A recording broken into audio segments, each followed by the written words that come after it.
جناب والا، آپ کے جو پولیس میں جو کانسٹیبل ہے اس کو 3 سال کے بعد شوز ملتے ہیں، اور جیکٹ جو ہے اس کو 5 سال کے بعد ملتی ہے، اور یونیفارم جو ہے اس کو وہ 2 سال کے بعد ملتا ہے گورنمنٹ کی طرف سے۔ اور یہ جو شوز، میں ایک عام آدمی شوز پہنتا ہوں، اس نے تو وردی میں رہنا ہے، زیادہ دیر اس نے رہنا ہے، تو میرا شوز 6 ماہ سے زیادہ نہیں نکالتا۔ تو یہ کب بہتر ہوگا کہ اس کو یہ دیکھیں جی، اس میں کافی ساری پہلے کی بنسبت بڑی زبردست تبدیلیاں آئی ہیں، اور اب تو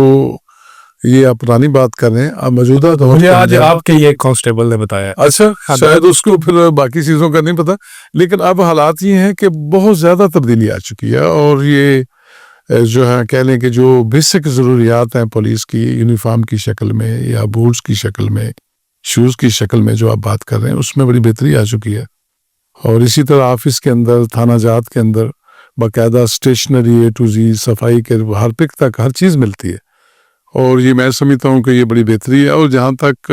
تعلق ہے، آپ دیکھتے ہیں کہ پہلے کھانے کا اتنا وہ توجہ نہیں دی جاتی تھی پولیس کے کھانے کے اوپر، تو اب ہماری جب کسی کو لا اینڈ آرڈر کا مسئلہ ہوتا ہے، یا کوئی مذہبی تہوار ہوتا ہے، یا محرم الحرام کے ایام ہوتے ہیں، تو اس کے اندر باقاعدہ ہمارا ایک کھانے پینے کا ایک نظام وضع ہو گیا، اور اس میں جہاں جہاں بھی ہماری ڈپلائمنٹ ہوتی ہے، جہاں جہاں ہماری جو جوان ہیں وہ کھڑے ہوتے ہیں ڈیوٹی سر انجام دیں، ان کے پیچھے کھانا پہنچتا ہے۔ پہلے اس طرح کا وہ نہیں ہوا کرتا تھا، اور یہ اگر ہوتا بھی تھا تو علامتی طور پہ ہوتا تھا، اب تو پریکٹیکلی ہر چیز ہو رہی ہے، اور اللہ تعالیٰ کا شکر ہے کہ اس میں کافی ساری تبدیلیاں آئی ہیں۔